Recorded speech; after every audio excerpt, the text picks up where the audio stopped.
Wake Up Carolina on the iCorridor Talk Network. Someone who I always enjoyed the perspective that they have is former Speaker of the House, Newt Gingrich. Former Speaker is with us now. Speaker, good morning. How are you? Well, good morning. I'm delighted and glad to have a chance to chat with you. Absolutely. I want to ask you a question, and this is a kind of a weird angle to take, but it's something I've thought a lot about. And then we'll get to your book and certainly allow you the opportunity to tell our listeners how they can get a copy of that. But Speaker, I've always considered you to be somewhat of a political visionary, where we are, where we're headed, and why we probably will end up there. I want to take a couple of people that I think were in the traditional conservative, intellectual, William Buckley, George Will sort of mold, and something has happened. I look at Tucker Carlson on Fox News, and he's turned into somewhat of an economic nationalist, a Trumpster, if you will. There are a lot of friends in my world that normally ascribe to the intellectual conservative that dominated the Republican Party and its thought processes. And it seems to me, Speaker, that there's a transition happening today that is leaving this intellectual conservatism and gravitating toward some of the messaging of Donald Trump, who, by all practical accounts, is a political neophyte and somebody who ushered in a new mindset. Well, what is your take on what the Republican Party was and where it appears to be headed? Well, I think that's a great question. And let me just say, I think part of what has happened is that facts have changed. I wrote a book last October called Trump versus China. And part of the purpose of that book was to say that I personally was wrong. I thought that if we involved China, got China to be part of the larger order of things, that they would gradually change. They would become more a regular, normal country. And I had to confess that that's not what had happened. What happened was that they are a dictatorship. They cheat at every level. They steal our intellectual property. In fact, Obama's director of national intelligence said that they stole something like $500 or $600 billion a year, every year, of our intellectual property, more than our total sales to China.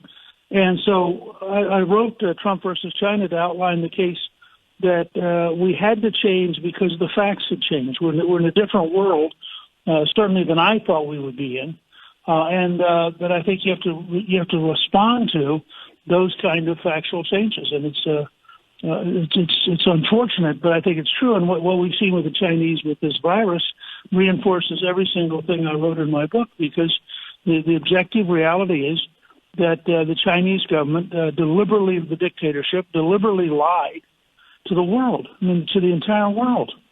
And that's not behavior you can tolerate. So I think part of what's happened is that the conservatism of Ronald Reagan is still valid, but it now operates in a different world than the world of 1980. And I think that's what, for guys like me who, have been very dedicated conservatives my whole life, I think that there's a factual basis for rethinking some of this and trying to understand what do we do in the world that actually exists as opposed to the world that we wish existed. When you look at the young Republicans, and then we'll get to you, but when you look at the young Republicans that you believe will be influential to leading the party in a particular direction or other, do you sense a willingness to continue to incorporate conservative values and views and virtues, but embrace some of this? And I keep going to the word Trumpism. I know that's a weird descriptive, but do you sense that young Republicans understand that there could be a convergence of traditional conservatism, smaller government, limited government, lower taxes, and this economic nationalism that seems to be percolating?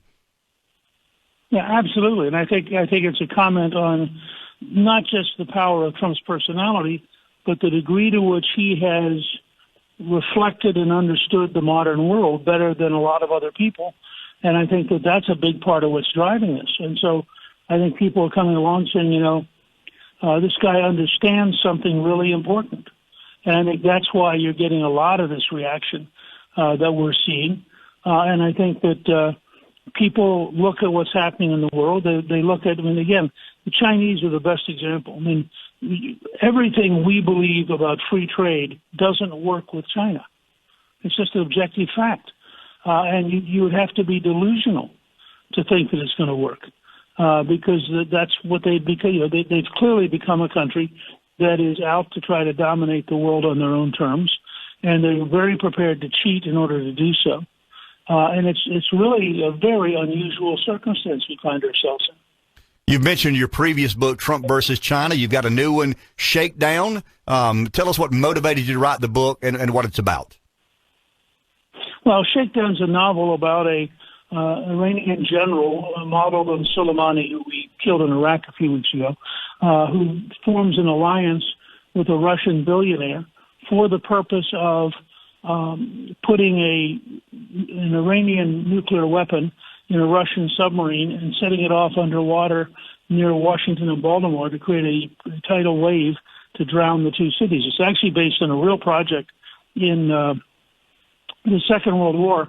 We studied whether or not we could do that to the Japanese. And then in the Cold War, the Soviets studied exactly the same thing to see if they could do it to us. So there's a fair amount of fact behind this. But it's a very fast-paced book. I tell people, if you're tired of the worrying about the virus and you're tired of politics, that Shakedown will give you something totally different to read and will sort of open your eyes up. So it's a roller coaster. We have two American heroes.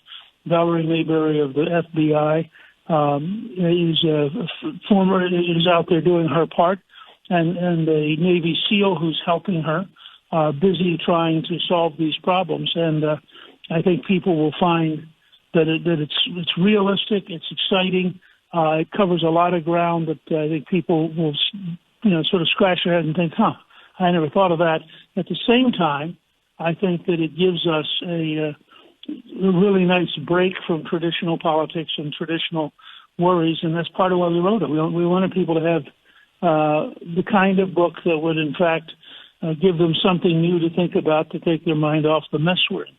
Mr. Speaker, you're always thinking about things that most of us don't think about, and we're appreciative of that. Thank you, sir. Have a great day. Thank you. Take care. Wake Up Carolina on the iCorridor Talk Network.